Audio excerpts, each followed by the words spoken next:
You're listening to the Platform Launchers podcast. I'm John Stange, and it's great to have you with us again this week. I always look forward to this time each week because right now, as I'm recording this podcast, many of you know that this gets recorded not in a private studio, not in a spot where if I make mistakes, I get to fix those mistakes. I record this in front of a live studio audience right here with me. In this Zoom room, I am joined by our members club for platform launchers, and they are from a whole bunch of places. And just for fun, like we did a few weeks ago, I asked them if they would just say hello. So we're going to do that in 3, 2, 1. Hello from Texas, Pennsylvania. West Virginia. G'day from Australia. Love it. Love it. So we got people all over the place, all over the various United States. I think we have every region of the United States represented here. And we also have several members in Australia.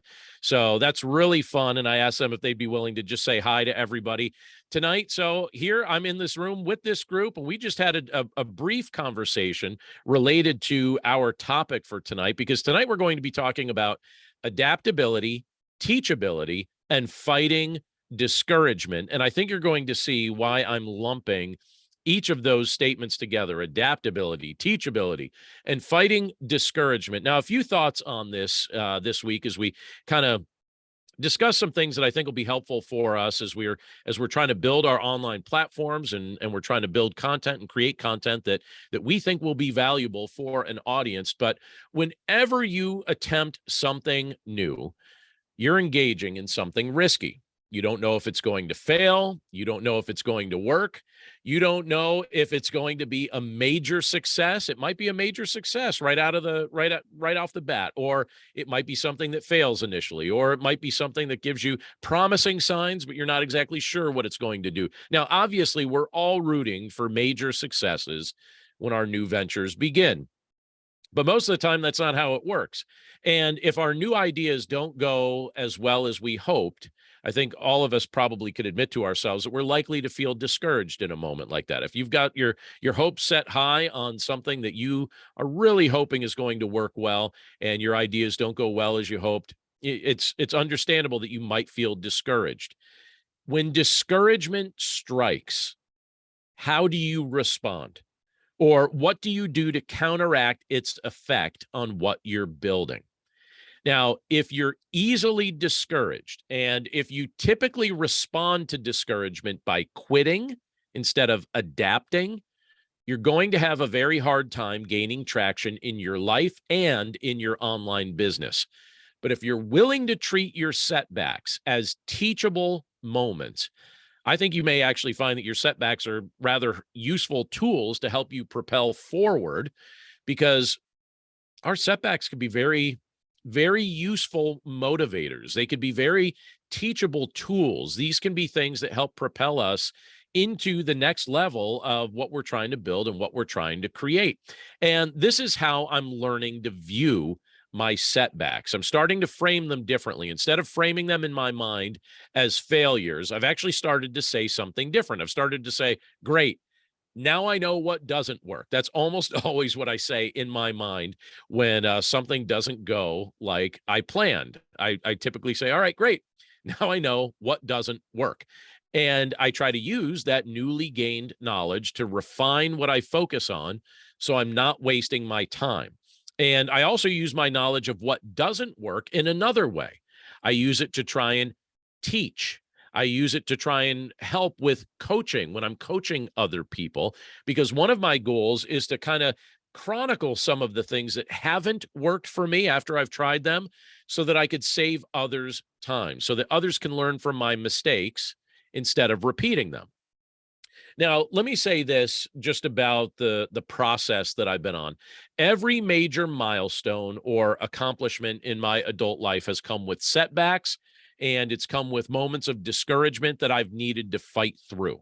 And every time I pressed on, and every time I refused to allow my discouragement to get the best of me, I ended up reaping the rewards of what I was aiming for and what I was working toward. And I'll give you a few examples of this just from my personal life. I remember and she's on this call right now. So, I don't know if during the Q&A time she'll want to chime in on this, but I remember fighting through discouragement when I was trying to date my wife. I was 18 years old at the time, and I was pretty transparent about the fact that I liked her. I actually made it very clear that I liked her, but she was wisely, especially in the early days, wisely trying to be cautious about who she dated. And so sometimes during that season, it would seem like she was interested in me. And then sometimes I wasn't so sure. And when, there'd be times when she told me, well, I need to study. I really can't hang out afterward. And I remember thinking to myself, I'm not sure if that's completely true, or maybe she's trying to brush me off. But thankfully, I persisted. And in less than a year, we'll be celebrating our 25th wedding anniversary. So that one paid off. I just had to fight through the discouragement. But how about this? Last week, I used some examples from my role as a pastor, and I'll give you another one. I remember fighting discouragement when I started my pastoral career in many regards, but I can still remember that season. I was serving in a church that it was really in decline, and I could still see visions in my mind of all the empty chairs, all the empty seats in the church. I was called to lead this church, and I would see I would see some people, but I'd see a lot of blank spaces in that building. And I remember thinking, will those spaces ever be filled with people? Will we effectively reach this community? Will we effectively build relationships? And to be honest with you, that did not transition quickly or easily. It actually took several years to see the kind of momentum and the kind of growth that we were praying for to begin developing and to begin materializing. But prayer and persistence paid off, and I really needed to fight through that early discouragement before I was able to see that kind of result. I remember fighting discouragement when I first started writing books. One of our conversations that I was having with our members club just before I started the podcast today was just this concept of writing. We were talking about some of the books that some of us are writing, and some of us are writing our very first book. And I remember fighting discouragement when I first started writing books. I believed that the content that I was putting together was helpful, but I wasn't really sure how to connect that content to actual readers. But I kept plugging away at writing. I kept plugging away about marketing, and I just kept working on it and working on it. And before I knew it, my books found their audience. But it didn't happen immediately. It did happen, however, eventually. And I could say that the same has been true with podcasting. The same has been true with blogging. The same has been true with other platform or business ventures. There have been seasons of success and seasons of discouragement along the way. But when I'm able to press through the discouragement, I always learn new things that can only come with time. And any success I've ever experienced has come on the other side of discouragement.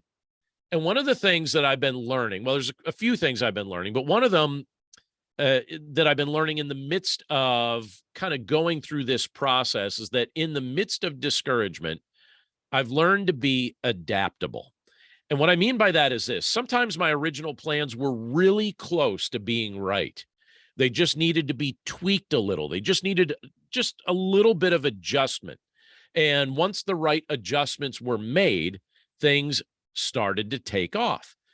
But I had to be adaptable in the midst of the discouragement. I couldn't allow the discouragement to just shut me down completely. I had to be adaptable. And something else that I've really been learning over time is that in the midst of discouragement, I've had to learn to be teachable. I think setbacks, when we experience setbacks, those setbacks foster something healthy in our lives. And that healthy thing that I'm referring to is humility. Setbacks foster humility. Setbacks can help keep your heart soft.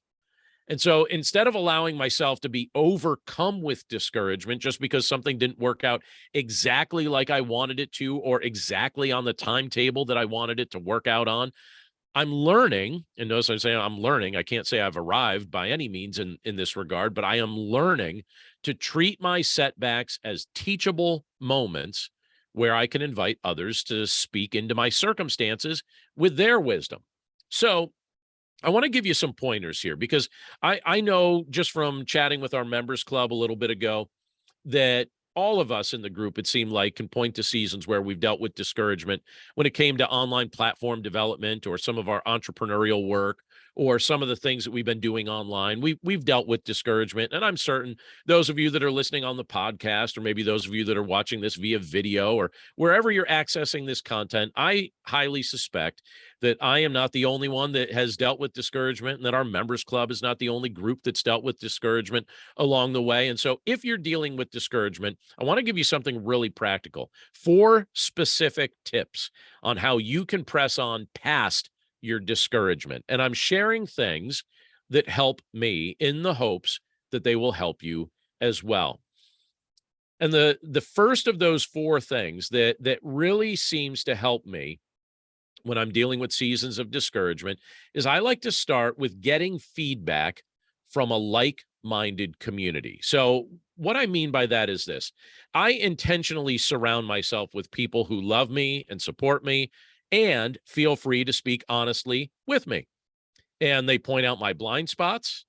They help me brainstorm new ideas. So I've got family members that do this. I've got friends that help me do this. My entrepreneurial friends are particularly helpful when it comes to some of these platform related things, because they also help me not to catastrophize my discouragement. So what I mean by that is their counsel prevents me from thinking that my setbacks are the end of the world, because typically if you've experienced it, someone else that you're associating with has experienced it as well. If you just have some open conversation about it, you get some feedback from a like-minded community of people, their counsel can help prevent you from thinking that your setbacks are the end of the world. You'll discover you're not the only one that's gone through it. And maybe they'll have some insight or counsel that they can share that helps you understand how to bounce back from it. Second thing that I find very helpful when I'm dealing with discouragement is this. And you've already heard me say it just a few minutes ago, but I reframe the way that I talk to myself about my setbacks. I reframe it. I say it differently in my mind from what I think my natural tendency might be. So the message you preach to your own heart is something that matters. No one speaks to you as much as you do.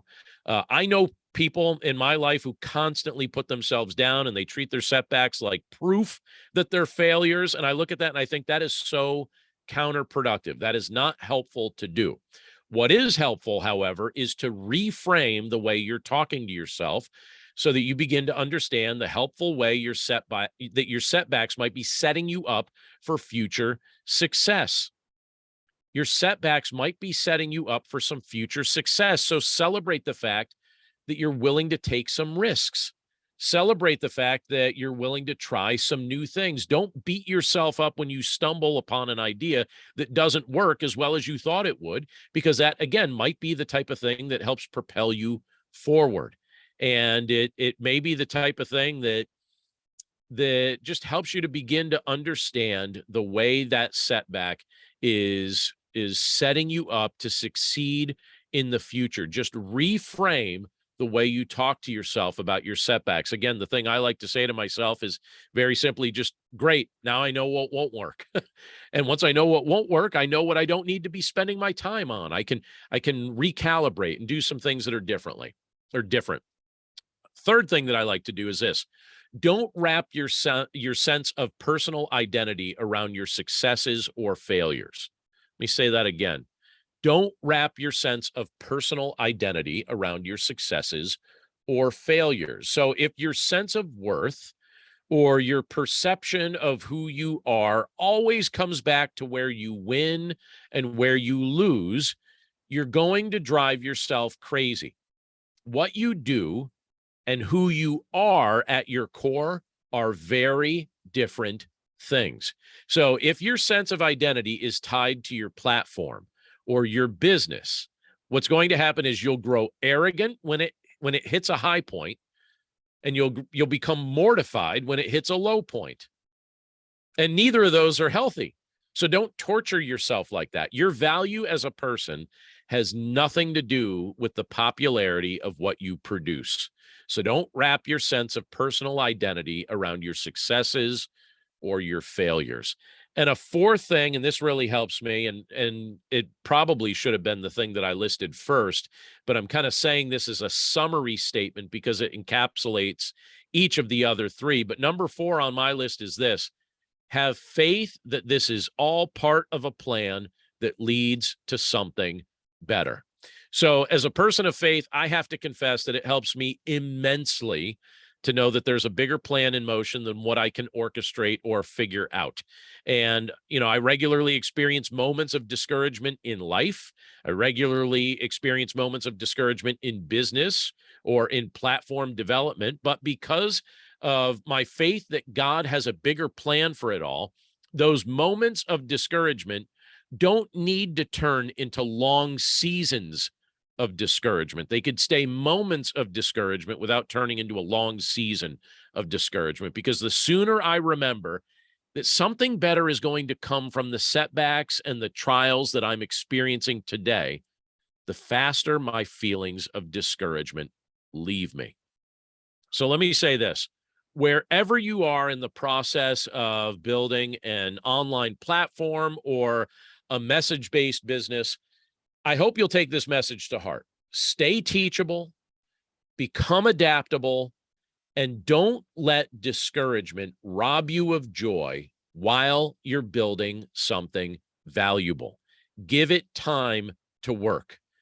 Don't feed discouragement. Recognize that these setbacks could actually be useful tools that propel you forward in a noticeable way.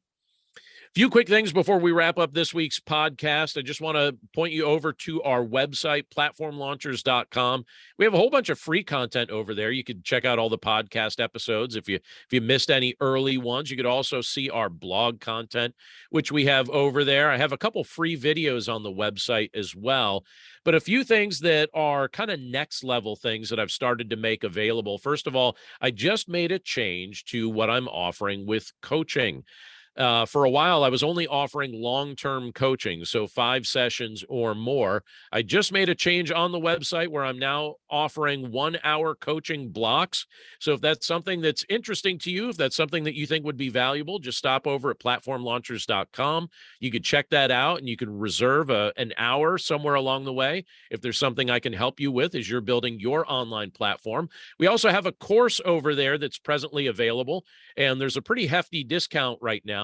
The Launch Plan course is a 7-lesson course that will walk you through the foundational things that you need to do if you're going to launch an online platform. And it walks you through each of those elements, and it gives you the things to think about ahead of time, and then the practical tools to be able to build it.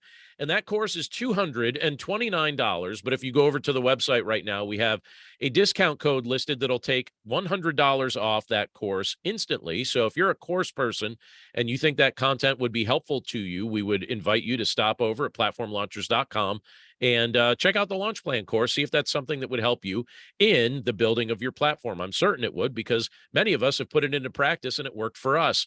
But one other thing I'll remind you of, and I remind you of this every single week, we would love to invite you to be part of our members club. Our members club is a weekly gathering where we get together, and on Tuesday evenings, typically, and sometimes on Thursday afternoons, we get together and we just talk shop. We have some discussion. We celebrate our wins. We have a members-only Q&A. We record this podcast together.